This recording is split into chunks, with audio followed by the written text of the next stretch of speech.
Come out with your hands up, motherfucker. We won't kill you. Come out with your hands up. Outside. No. Drop your gun. Drop your Hey, gun right hey. now. Drop it on the ground. He's fine, he's fine. Alright, listen up. You can walk away from this in one piece, but you have to answer this question correctly. Who are you voting for? Trump.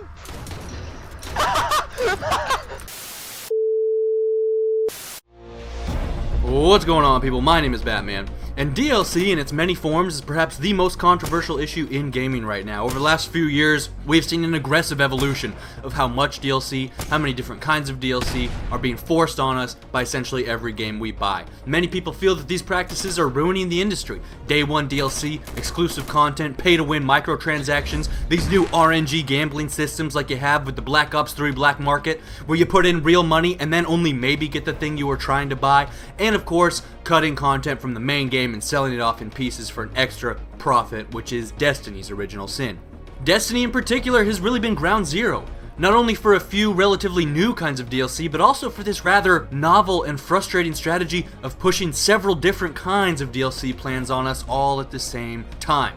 Now, by itself, DLC isn't necessarily a bad thing. In fact, even today, there is some DLC that does not piss me off. If Battlefield 4, for instance, had continued releasing $15 expansions, I would have kept buying them. If you love a game, having the opportunity to get more of that game isn't a bad thing. But the problem in most games today is that DLC is not being received positively by the fan base, and understandably so. There is a troubling trend among many games where we feel let down, where we regret the purchase, where the amount of content does not meet our expectations in the slightest, and that has been a recurring theme during the last year and a half of Destiny especially. Across the industry, we are gradually seeing gamers separated into two different classes. The upper class, who can experience the full game and all the extra perks that their extra spending grants them, and the underclass, who do not get the full experience of the game, either because they don't want to dish out the extra money, or they simply don't have that kind of money to dish out in the first place. DLC has been a messy, chaotic, often unfair and frustrating experience for gamers everywhere.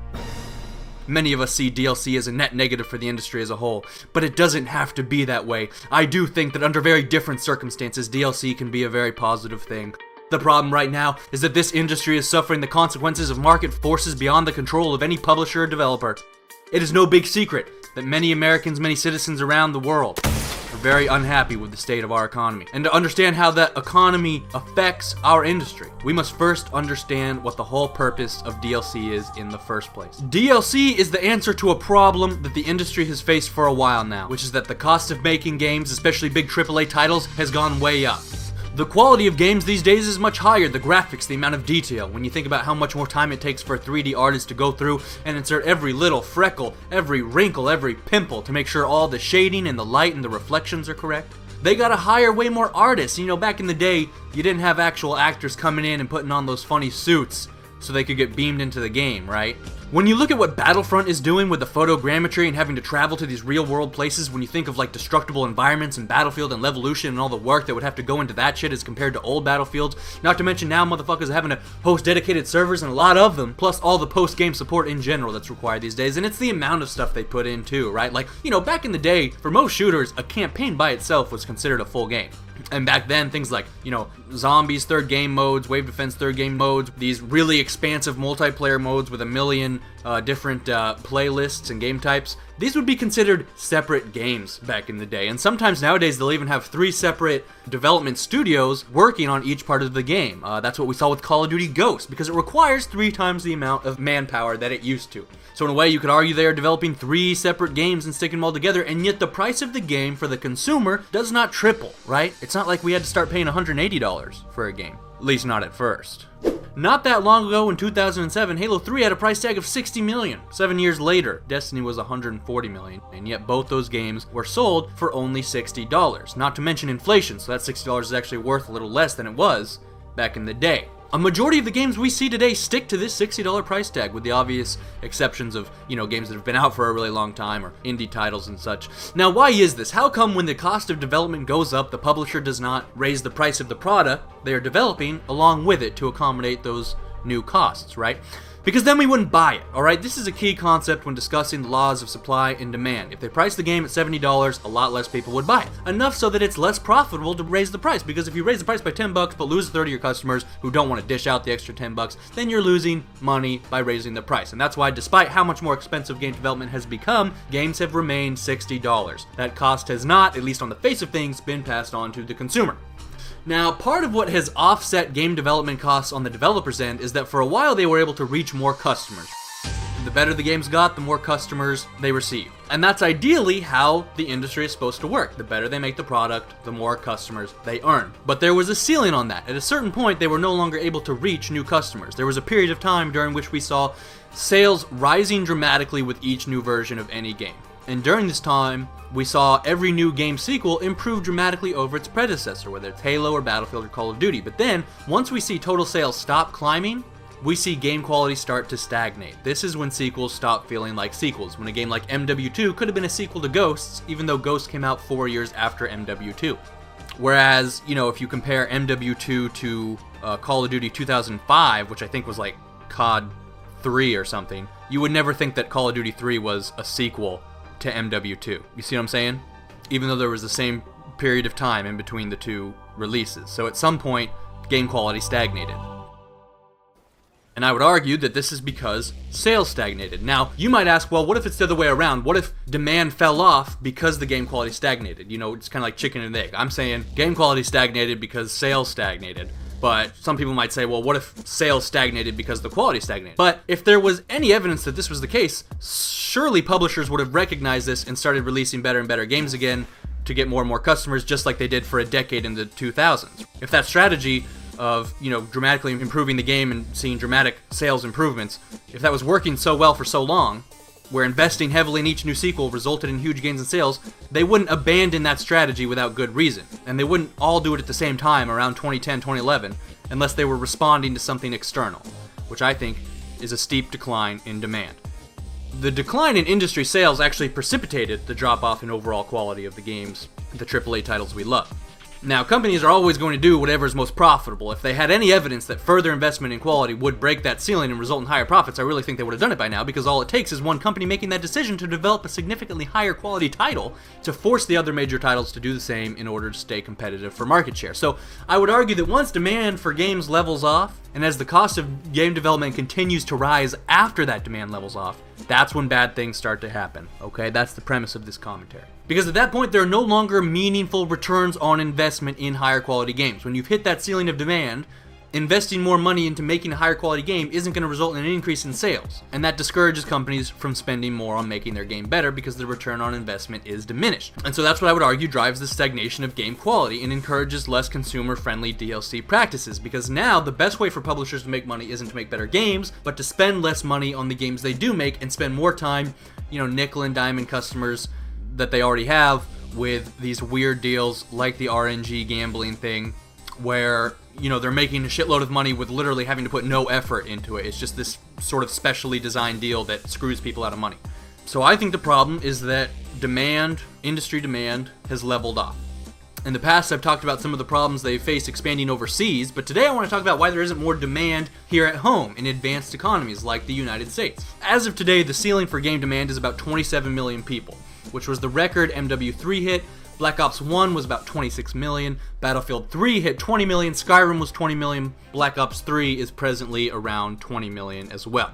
So based on the data, 27 million is sort of your, super popular, best-selling, gotta-have-it title, like COD used to be. A good game gets you about 20 mil, and an average game is usually around 10 to 15 mil. Right now, Battlefield 4, Star Wars Battlefront, COD Ghost, Advanced Warfare, they were all in the 10 to 15 million bracket.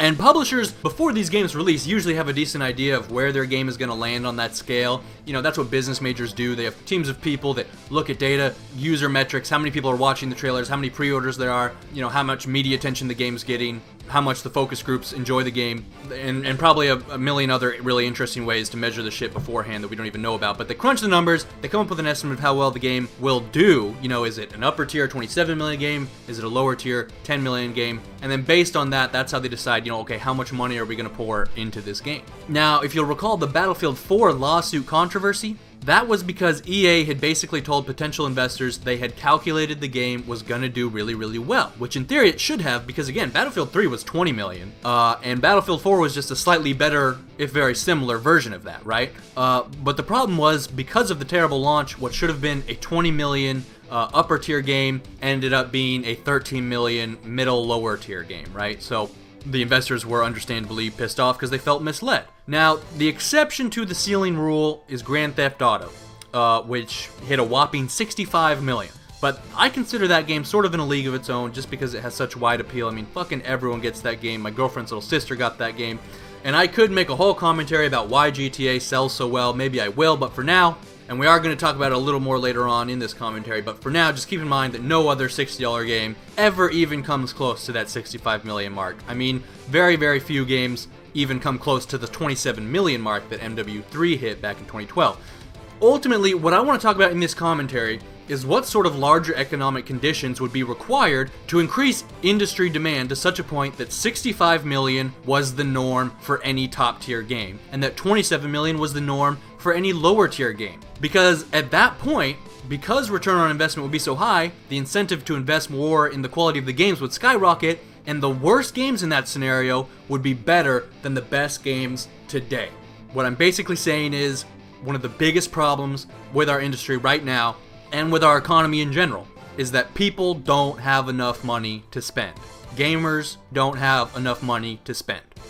And if they had more money, the industry would benefit. The quality of every product benefits from increased demand. There is a direct correlation between the stagnation of overall demand and the stagnation of the quality of our games. Even following the release of a new generation of consoles, I don't think we've seen any meaningful improvement in the quality of our games, outside of maybe the fact that more of them are running at 60 frames per second now, but not all of them, not Fallout, at least on the consoles. And it's not that there hasn't been any improvements at all, but again, compare 2005 games to 2010 games, when demand for games was rising every year, all right? And not rising by a little, but rising by a lot. And then compare 2010 games to 2015 games after demand stagnated. Now, Destiny itself, as of November post-TTK, is at 25 million registered users, so it might actually hit that ceiling and perhaps even break the record by a little bit, maybe. But the ceiling of maximum demand for these types of games still holds at about 27 million customers. Now, you'll notice that regardless of whether a game is expecting to sell 20 million copies like Destiny or less than a million like Evolve, they hold on to that $60 price tag because that's the sweet spot for max profits, okay? Now, you might wonder, why are the costs of game development rising if demand has hit a ceiling? If publishers are aware that return on investment for money spent is dwindling, why are they going along with the rising costs? And that comes down to the nature of competitive markets. Even when demand in the industry as a whole has hit a ceiling, individual companies are still able to see significant returns on investment on extra costs if those extra costs result in peeling off their competitors' customers, if that extra money spent increases your market share and profits. And individual games will try to take advantage of that. They'll make competitive moves. Star Wars Battlefront did photogrammetry.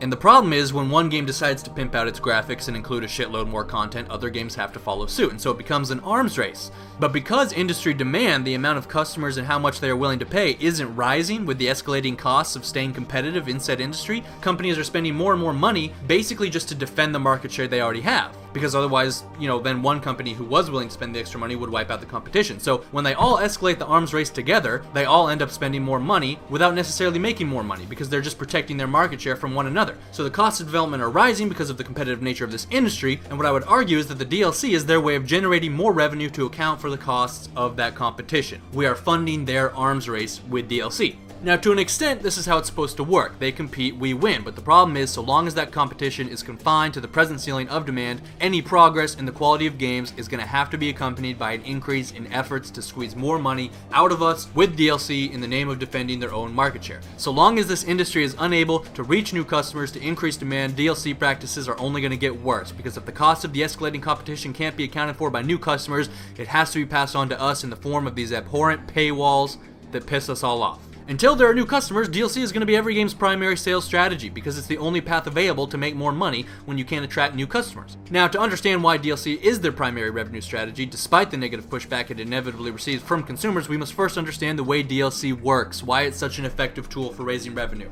The central question for businesses like these is what is your profit per capita? How much money are you making per customer or per product sold? And as game development costs skyrocket and the game prices stay the same, that profit margin per customer shrinks, right? So they're making less money. So to compensate for this, we see the rise of DLC. And as the years go on and game development costs rise even further, we see even more kinds of DLC coming out. We see more expensive DLC, we see day one DLC, we see microtransactions, we see special deals, where if you buy the game for $65, you get some extra pointless piece of bullshit, and now we see RNG online gambling for little kids. So what DLC allows them to do is increase the amount of profit per customer because they can dish out content that costs less to develop, okay? That's the important thing to remember about most DLC. Development costs are significantly lower because they're able to develop the shit on top of a game they've already built. Now I want to use COD as an example here because it's easier to understand because Destiny's DLC in my eyes just feels like Bungie was making it up as they went along, which is probably why Harold Ryan, the CEO, got pushed out. Plus, a lot of Destiny DLC seems like it was developed before the game's release, so it's a less concise and clear example. But with Call of Duty, you have the $60 base game and then you have the 4 DLC packs for $15 each, right? So the 4 DLC packs come out to being the same cost as the base game, but the DLC is actually going to have a higher profit ratio because the developers had to put so much less work into the DLC packs, right? Because they're able to build on top of the game they already developed. Think about everything that can just be carried over to the DLC without extra development time and costs. You know, the game engine and physics are already designed. The vast majority of the game's sounds, all of the weapons and kill streaks, basically all of the class customization stuff, main menus, loading screens, most of the game mechanics, like wall running, right, in Black Ops 3. Think about how much testing and tweaking went into a mechanic like that. All of that work doesn't have to be redone for the DLC. And the 4 zombies maps, or whatever the PvE option is that year, I would imagine cost a little less to develop than the game's main campaign and first zombie map. Marketing costs are going to be a lot lower because they're selling to people who already own the game, right? They can just put a big advertisement in the game itself. People who are still playing the game, they're going to know about the new content. It's much easier to market. You kind of see what I'm getting at here. DLC is a way to build and sell more content that costs less to develop. So the profit ratio for that content is higher, so they're able to, over time, boost the amount of money they are making on the game overall, and that is game developers and publishers' response to higher development costs. Now, the brilliance with Call of Duty, it's what you would call a DLC game at this point, or at least it was the OG DLC game before the Taken King openly became an official DLC game. But with Call of Duty, you saw them reduce the cost of development significantly by recycling a bunch of bullshit. Sometimes with cutscenes, or map design, reload animations, gun models, character models, map remakes, not to mention copy and pasting the same terrible netcode for over a decade, and it was a successful strategy.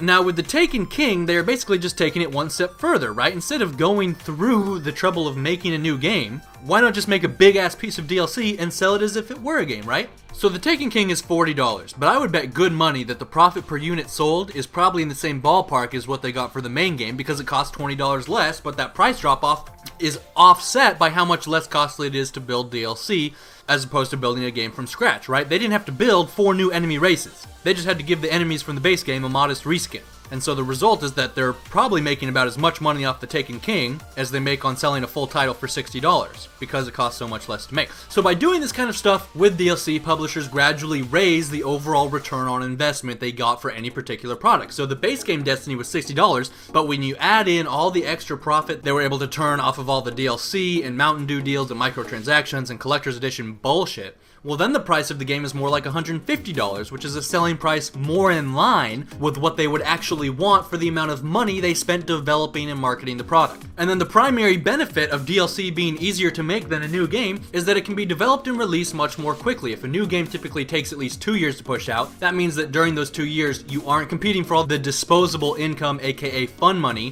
that your customers are making during that time. They couldn't responsibly afford more than $60 for a game in November, but they get new paychecks and new income every month, which means that by January you can compete for their money again. If it's 2 years until the next Destiny game comes out, well, Destiny players and their parents are going to be seeing a lot of income during those 2 years, and you won't be able to compete for any of that money if you have no product you can put out. So DLC, because it's easier to pump out, they can pump it out quicker, they can compete for all that extra income you're making in the time in between new releases, whereas otherwise you would spend it on something else like a movie or even worse, some other game. Now again, this strategy of making more money by expanding on the product you've already built, in theory, this doesn't have to be a negative experience that pisses everybody off. The problem is the way it's being done. In a perfect world, their primary objective with the DLC and new games in general would be to make the highest quality product possible, because the higher quality of the product, the more sales it will see, and in a perfect world, the higher quality of the product, the more money people would be willing to dish out for it. But, as we've already discussed in this video, the industry is capped. It's capped on how many people it can sell to, right? It's stuck at that 27 million mark, and it's capped in how much it can charge for games and DLC. And once they hit that ceiling, there will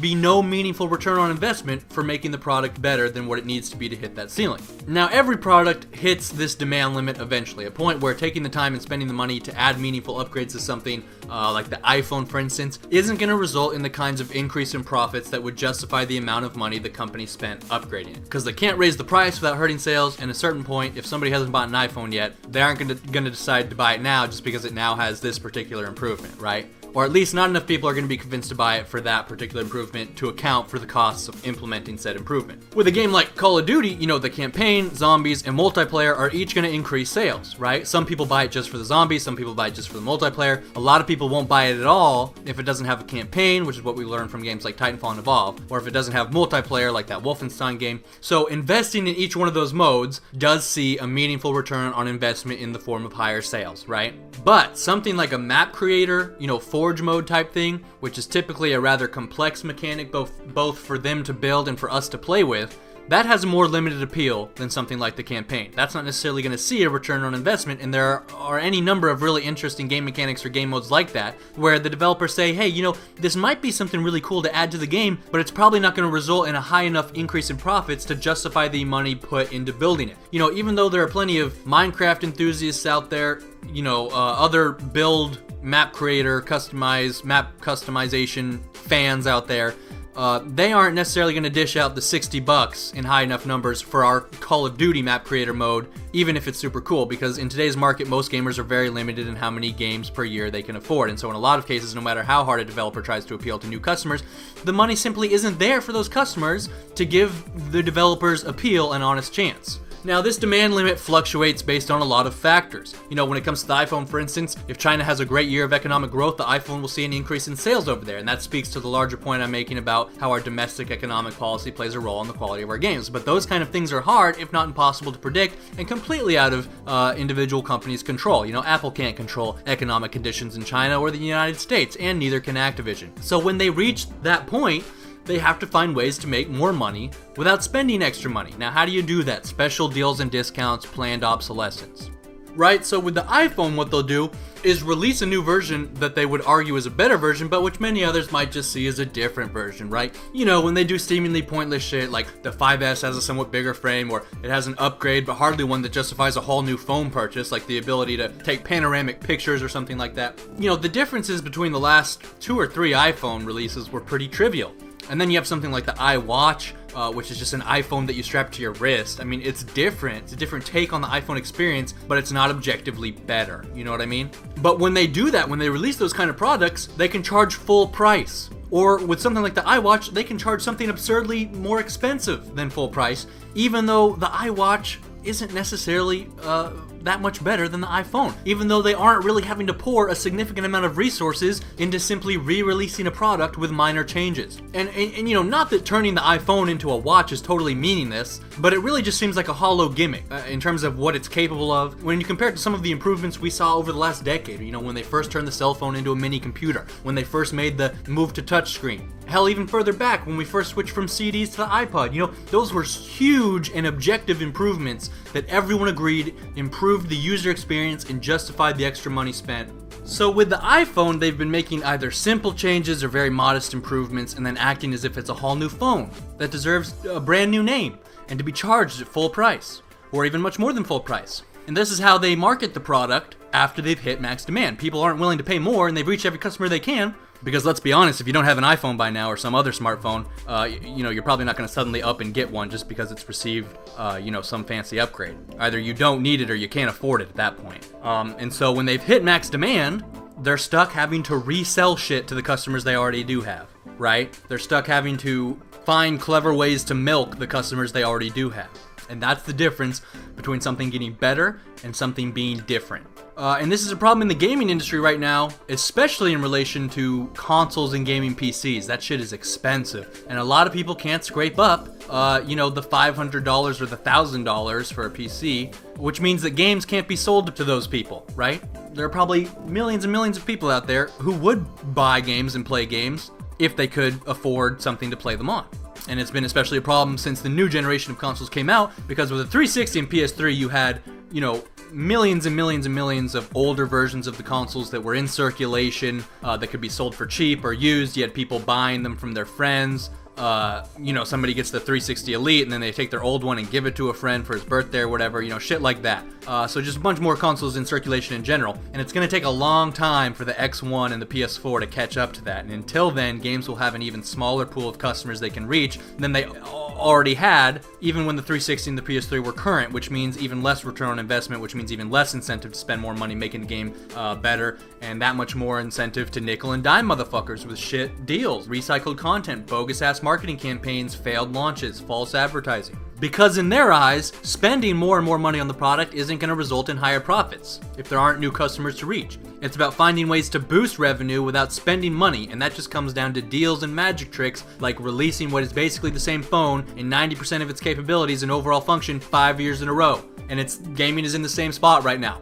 Call of Duty is our iPhone. The game hasn't been objectively better than its predecessor since about 2009, right? The same is true for Destiny. It was, a somewhat unique format, but as we've discussed before, it didn't really do anything that hadn't been done before in other games, like Halo or Borderlands, 5 years prior, right? There isn't one mechanic or the graphical quality, the gameplay, there isn't one thing you can point to that hadn't already been done 5 years before, period. And the same will still be true for Destiny 2, and that's the fucking tragedy. You'll recall in that Kotaku article in my last Destiny video, it was leaked that they've already taken a raid originally designed for Destiny 1 on Mars, cut it out, and moved it to Destiny 2. So what does that tell you? That Destiny 2 is going to be another DLC game, where significant portions of the previous installment can just be shoehorned in with ease. And really, it defeats the purpose of a new game when you think about it. When you look at all the changes they've been able to make to the Destiny 1 loot system and progression mechanics, why do they even need to release a new game? I mean, you could argue that Destiny 2 has already been kind of released, right? With all the changes that they made with The Taken King. I mean, not in terms of the amount of content that's been released, but it's a very, very different game than when it was released. But if they marketed it as DLC, less and less people will buy it as time goes on, right? Not as many people buy, the fourth expansion as they would a new game. Because, I'm bored of that game. It's already been out for over a year. There are new games to try. But if they call their big-ass piece of DLC, if they pretend that it's a new game, then it's one of those new games to try, right? Then a bunch of people will buy it, thinking that it's something they don't already have, thinking that it's something new to try, even though for all intents and purposes, it is just a big piece of DLC.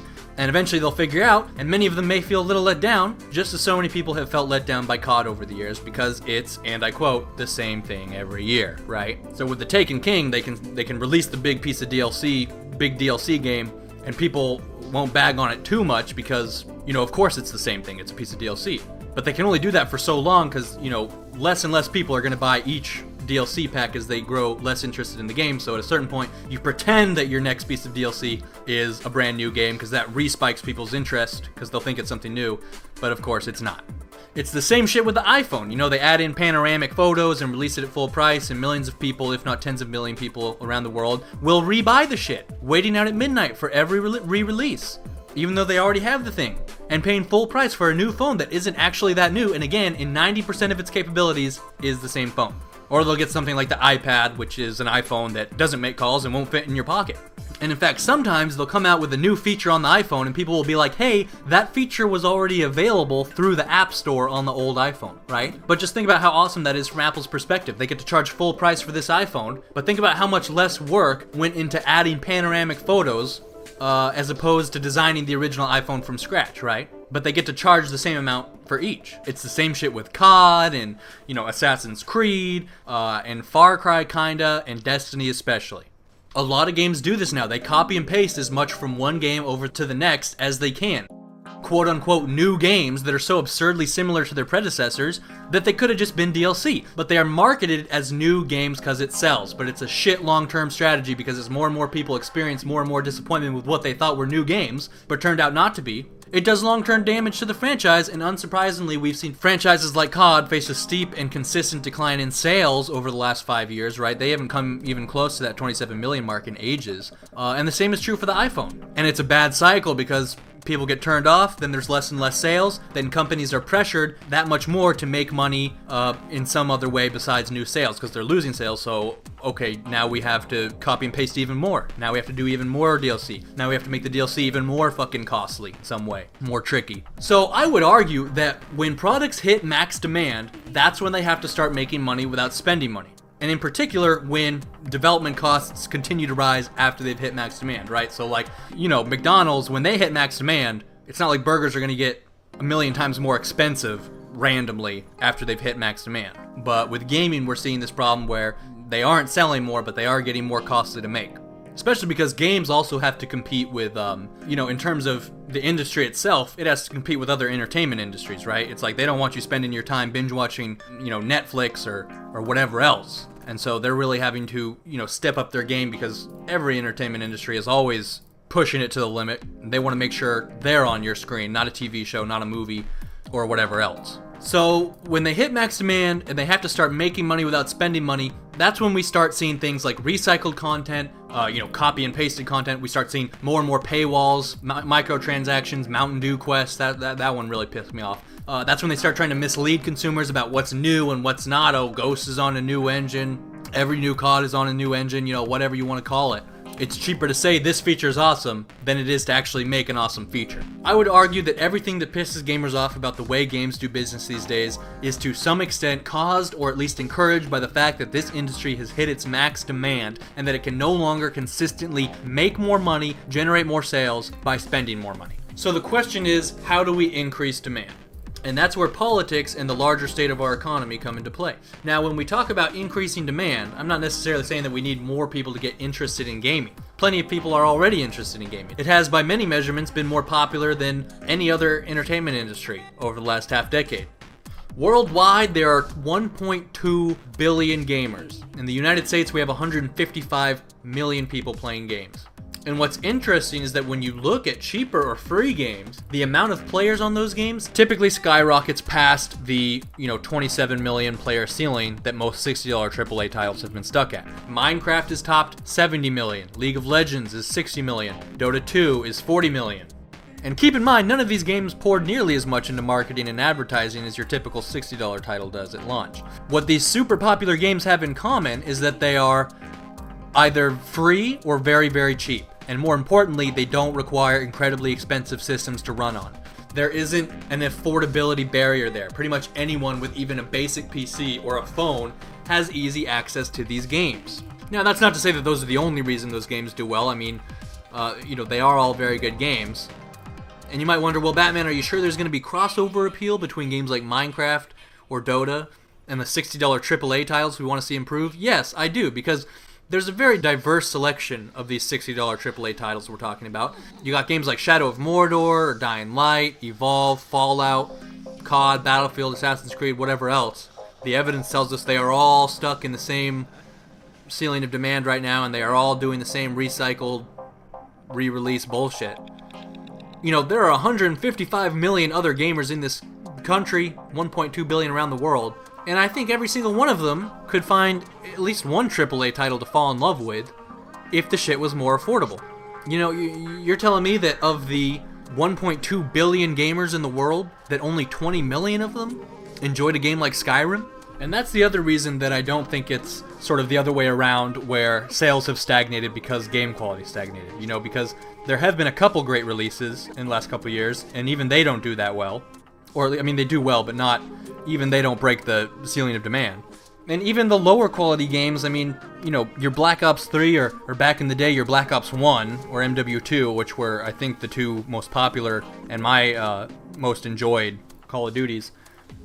These games have to have wider appeal than the 20 or so million players that bought them. I think there's an affordability barrier there, in the form of $1,000 gaming PCs, $500 consoles, and $60 games, that prevents large numbers of gamers from taking part in what should be the best that this industry has to offer. If Call of Duty or a game like Destiny can reach 25 million players at $60, I do think that if it were priced at like 20 bucks like Minecraft, it could hit similar sales numbers as Minecraft, right up there at 70 million, maybe even higher. And indeed, further evidence of this is that in the past, when games like COD want to sell more copies, they'll put the game on sale, right? We saw a lot of that with Ghost and Advanced Warfare, because they know that if they lower the price, more people will buy it, which is a fundamental concept in supply and demand. So they sell it at 60 at first because that's the max profit. Sweet. Once people stop buying it for 60 bucks, then it becomes more profitable to lower the price. And so they lower the price a little bit, and then as time goes on, a little bit more. And then as time goes on, they lower it a little bit more, and then every time they lower it, they reach a new tier of customers. You know, maybe it's people with less money, maybe it's people who are less interested in that kind of game and thus value it less. And you see every game, and really every product ever do this, right? They put the shit on sale the longer it's been out, because the cheaper something is, the more sales it will see. Basic supply and demand. So what I'm arguing is that if gaming were more affordable, it would see much higher demand. But as great as sales and lower prices are for consumers, it's not the key to higher quality games, because it's not companies spending more money on building better products because they expect a return on investment. It's just companies making money without spending money by lowering the cost of their product 3 or 6 or 12 months down the road. It's just another strategy to boost revenue without having to invest in the quality of the game. Higher sales at lower prices means more affordability, obviously, but it doesn't result in higher returns and investment by companies, which is what we want for higher quality games and less reliance on DLC. What this industry needs is for the average disposable income of gamers everywhere to increase dramatically to the point that a $60 purchase would be considered as affordable as a $20 purchase is now. Instead of trying to lower the affordability barrier, which would inevitably mean lowering the quality of whatever is behind it, what we want is an increase in the amount of people who can get over that barrier. If the average American had significantly more disposable income, 3 things would happen. You would see a massive influx of new customers into game markets. People who previously couldn't comfortably afford consoles or gaming PCs are suddenly able to. Gaming is an expensive hobby. You got 43 million people in this country living in poverty. 16 million of them are kids, all right? Prime demographic for games, right? These are people who cannot responsibly afford $500 or $1,000 gaming systems. But I bet you plenty of them would get the shit if they could. I believe strongly we would see demand and sales for AAA titles like Destiny or Fallout 4 rise dramatically, from the 27 million ceiling they're stuck at to the 60 or 80 million player ceilings we've seen from games like Minecraft and Dota. We know there are 150 million gamers just here in the US, and you're telling me that the vast majority of these gamers wouldn't be interested in what should be the best the industry has to offer, with the best and highest paid talent and the deepest pool of resources that games like Skyrim and Fallout and The Witcher and Mass Effect and Battlefield 4 and Modern Warfare 2 and Black Ops 1 and Halo 3 and Reach? That these games only appeal to the tiniest fraction of the 150 million people in this country who like video games? That these games only appeal to the tiniest fraction of the 1.2 billion gamers worldwide? And it's not just about whether or not they can afford it, it's whether they can do it comfortably. Is the PS4 worth getting if it means not getting to go out at all this month? Is it worth having to survive on PB&J for a week? Is it worth missing meals? Probably not. Maybe they like games, but they don't like them that much. I'd only be able to afford one game anyways, right? Think in your own life. How many people have you known who liked video games but didn't have a console? Or maybe they had one at one point, but they couldn't afford a new one when it broke or when a new one came out. If you still know motherfuckers playing on old-ass consoles like the original Xbox or the GameCube, they would probably be playing on a newer console or a game if they could afford it. And yes, I know these consoles were really cool and fuck new consoles, nostalgia orgy all day, but if you own a new console or gaming PC, let's be clear, you're not exactly disproving my point, are you?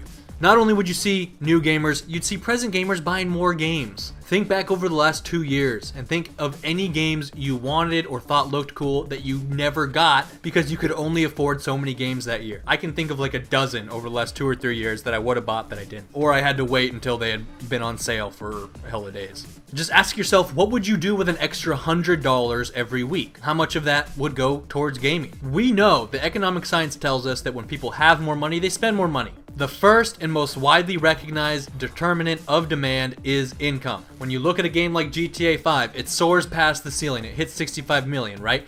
The reason for this, as I mentioned, is its wide appeal. Everyone dishes out the dough for GTA 5 because everyone loves it so much. You know, RTS players, open world players, FPS players, they all come together for GTA because GTA is a lot of fun, and I also think it's become a cultural phenomenon, especially during the growing cultural backlash against politically correct culture. Now, the second commonly accepted determinant of demand is taste and preferences, right? People love GTA for a number of reasons. When it comes out, they make a point of getting it. But this is because GTA is good enough to clear everyone's bar of should I buy this. But if more people had higher income and more money, the bar at which you love a game enough to spend 60 on it gets lower. It's like, The Division sounds pretty cool, it got decent reviews, I enjoyed the beta, but I'm not sure I love it that much to drop 60 bucks on it, because presently, for a lot of people, that means sacrificing other fun stuff in your life, whether it's going out with your friends or taking your girl on a date, or how much weed you buy and how much pizza you order and how much porn you subscribe to. But if you have more and more money, it is easier to separate you from that $60 because there isn't as much risk of an adverse trade-off. If you don't enjoy the game as much as you were hoping, it's not the end of the world because you still have enough disposable income, fun money, to enjoy the other stuff you like. There isn't as much risk inherent in each purchase, which gives consumers more leeway to try new games more often. And when you look at a game like GTA, part of what makes it great is how much content there is in it and how great that content is, and what fuels that content is an investment of resources by the developers into the game.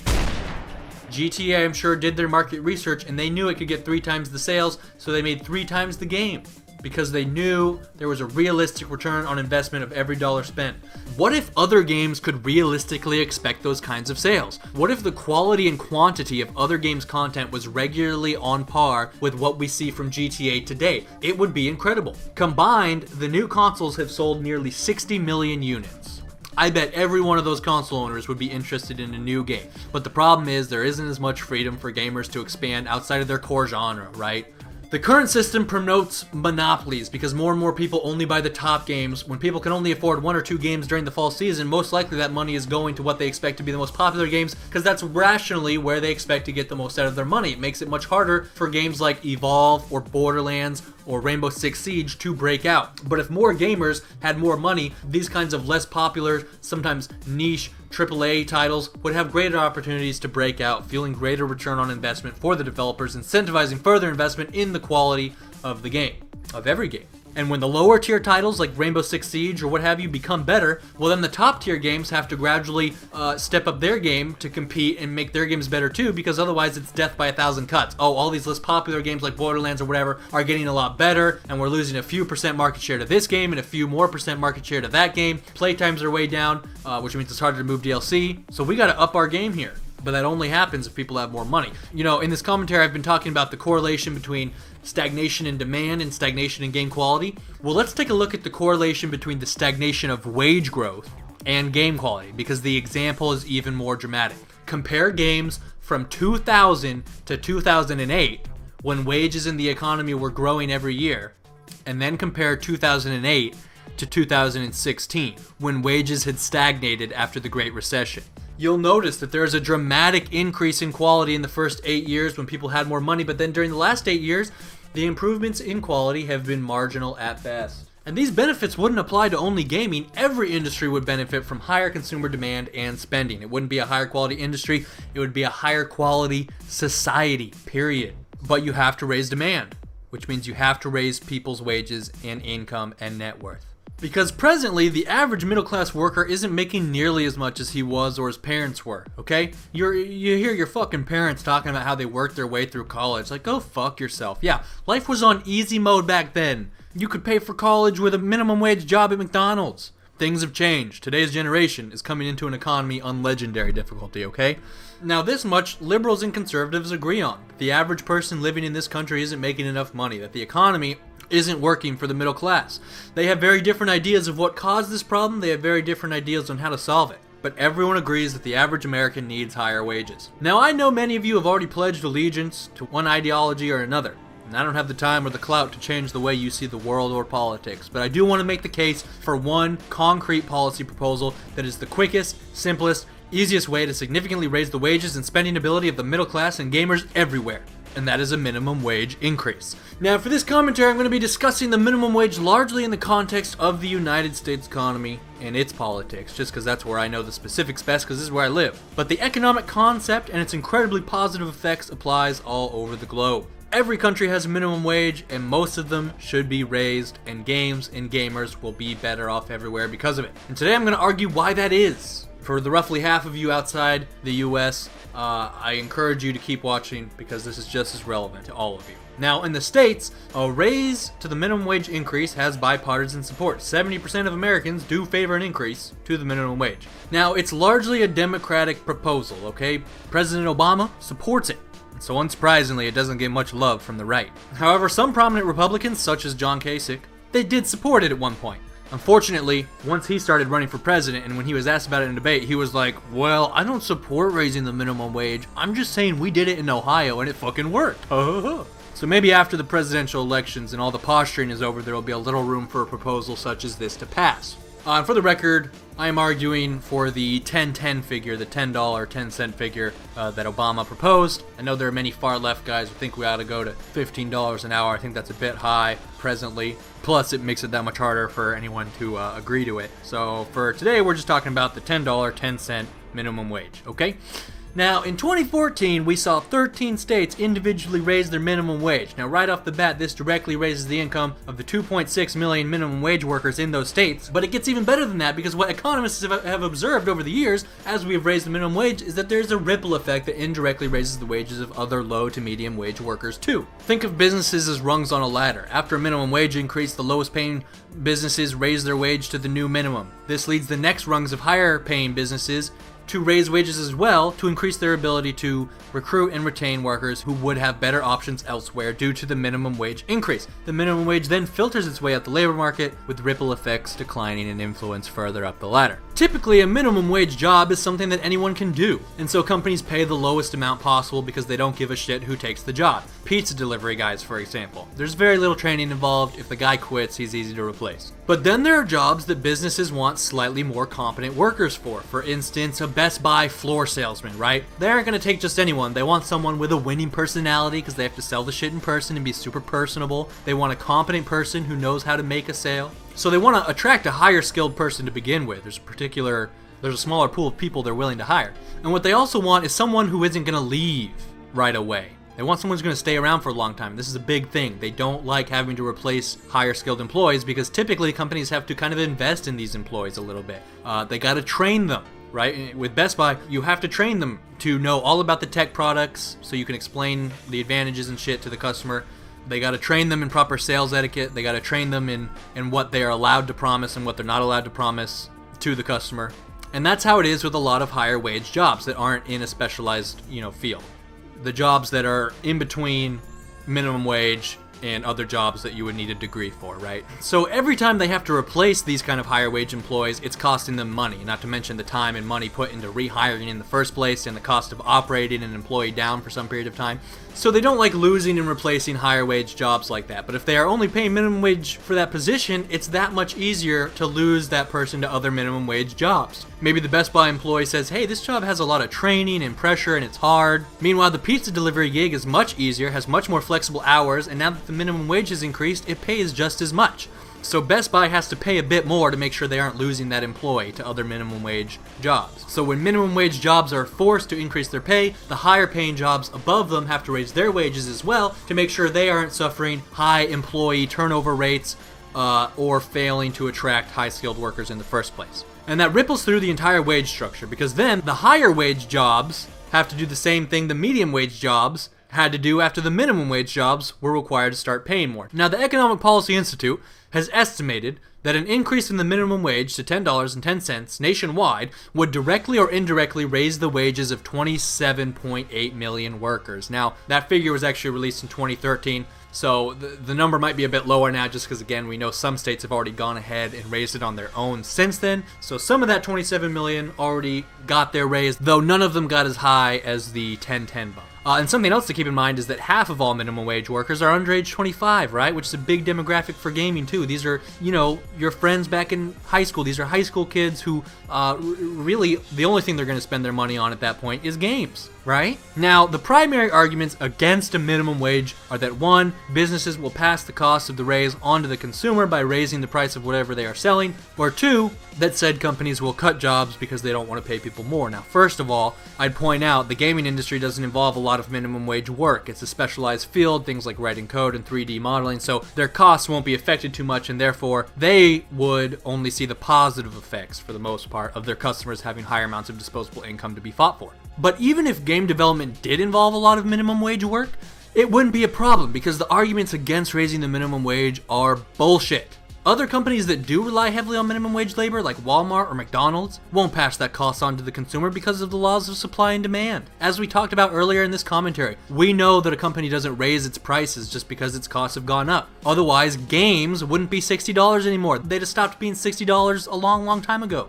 Any company that knows what it's doing has already raised the price of their product or service as high as they can. And the only reason they haven't raised it higher is because they know the price hike would result in losing enough customers that it would actually turn a less of a profit. The price of supply is determined by how much demand there is. The price of a product or service is based on how many people want it and how bad they want it. How many people are willing to pay how much. And that metric isn't going to be affected by how much businesses have to pay their employees. With the exception being that if it costs too much to make and they can't sell it at a profit, obviously they don't. But that's when market elasticity comes into play. The less people making it, the less supply there is, then demand goes up because people are willing to pay more because it has become rarer. But that's a whole nother discussion. The point is, if raising the price of a product doesn't boost profits before a minimum wage increase, then it's not going to boost them after a minimum wage increase. Raising the price of a product to accommodate a minimum wage increase would be like shooting yourself in the foot to heal a sprained ankle. And this is the central fallacy that every business has tried to push on the general public since the beginning of time. That you can't fuck with businesses, you can't implement this regulation, you can't raise minimum wage, you can't do whatever, because they're gonna pass that cost right on to you, and it's bullshit. It's not true. Anytime somebody comes to me with this and makes this argument, I immediately know that they don't know shit about economics, that they don't know shit about how supply and demand actually works. It's an ignorant ass statement to make. And the same thing is basically true in regards to this notion that companies are going to fire people or cut their hours because they don't want to pay the minimum wage. Business isn't a charity. The amount of employees they have is based on how many they need, not how many they can afford. They're not going to cut jobs or hours because they should already have as few as they need to meet their demand. If Walmart needs a dozen employees during the busiest time of the day, then the only thing that's going to change how many employees they need to offer the same quality of service is if that time of day gets more or less busy. Now, does that mean that no company will ever raise prices slightly or cut some jobs in response? No. But if they do it after a minimum wage increase, it's because the increase had them re-examine their books and they noticed they could be running the company more profitably. And that's something that could have happened, and any true capitalist would argue should have happened, before the minimum wage increase.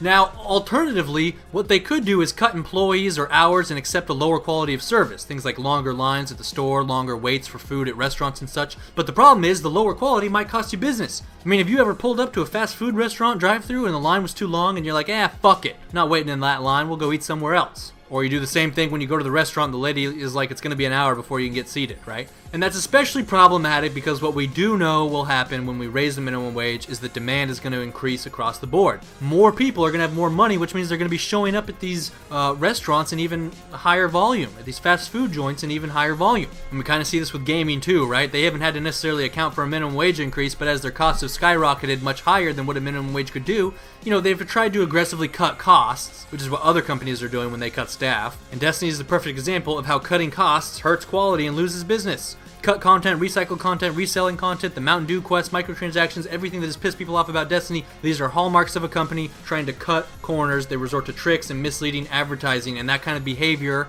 should lose them business. But the problem in this industry specifically that, Walmart and McDonald's don't have to worry about is that costs have skyrocketed after demand leveled off for the industry as a whole. And because of that, every major title is being pinched the same way Destiny is.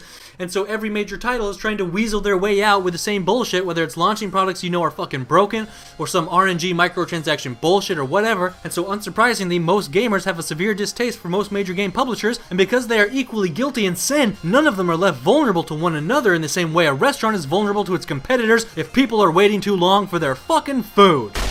A game like Destiny or Call of Duty, games that have received this much negative publicity, that have caused so much controversy, that have on multiple occasions pissed off and disrespected even their most loyal fans, these games should be incredibly vulnerable to a competitor. These games are like Blockbuster.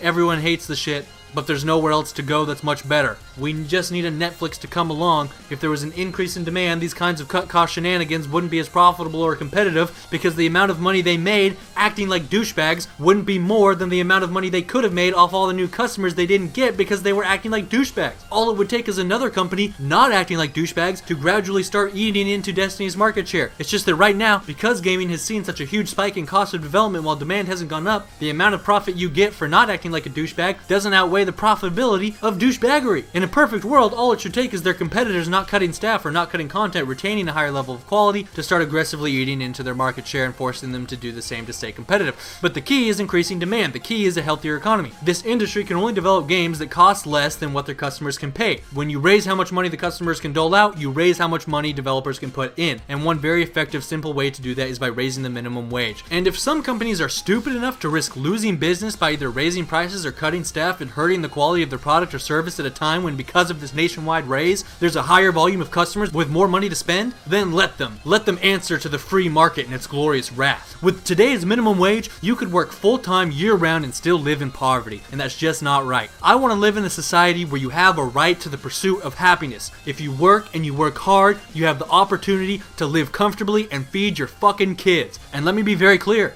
If you can't afford to pay a livable wage to your employees, if your company can only survive on the cheapest labor, then you're a terrible capitalist, and you deserve to go out of business. Sorry, not sorry. Now, the extra money that these minimum wage employees would receive does have to come from somewhere, and if they're not raising prices or cutting staff, where does it come from? From the pockets of the guys at the top. The primary consequence facing a business when the minimum wage is raised is slightly less overall profit for the company. Slightly smaller bonus checks. The guys at the top are taking a little less home to mama so that the guys at the bottom can take home enough to survive. It's not the end of the world that CEOs of some companies make a little less money, because the guys at the top of companies that rely heavily on minimum wage labor are already making absurd amounts of money while their workers struggle to afford housing and food. And again, if you look at the numbers for game companies, the average median income for their employees is $100K, so a minimum wage increase isn't going to affect them, period. It's not going to push game development costs up at all, but it is going to dramatically increase demand, so there's only benefits for gaming. But other industries with companies like Walmart, this guy could make $15 million less a year, and the quality of his life would not change. What's the difference in day-to-day life between someone with $10 million a year and someone with $25 million a year? They both get their gas and groceries delivered to them, because I actually know a really rich guy like this. These people don't go to the store. They both live in gated communities with big-ass houses and jacuzzis and water slides. They both have excellent clothes and food. It's not like there's some restaurant out there whose food is only affordable for the 25 millionaire, not the 10 millionaire. The same is true for everything. They both have excellent cars, and several of them. And keep in mind, we're talking per year, right? They can both afford their own yacht and private jet.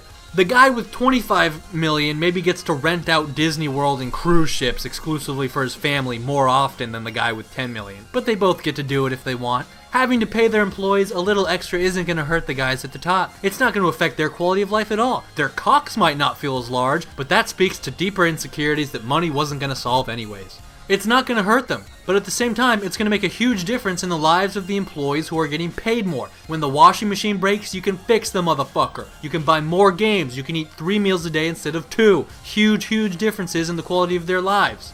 And huge differences in the quality of every industry. Think about it this way. When you have one guy with $25 million, that guy still only needs to buy one Call of Duty, one PlayStation, because he's still only one person. But if through a minimum wage increase, 50 million of that is dispersed among a million other people, well now that's going to buy a million Call of Duties and a million PlayStations. And now COD and PlayStation are expecting to make a whole fuck ton more money, which means they can invest that much more money into the product, motherfucker.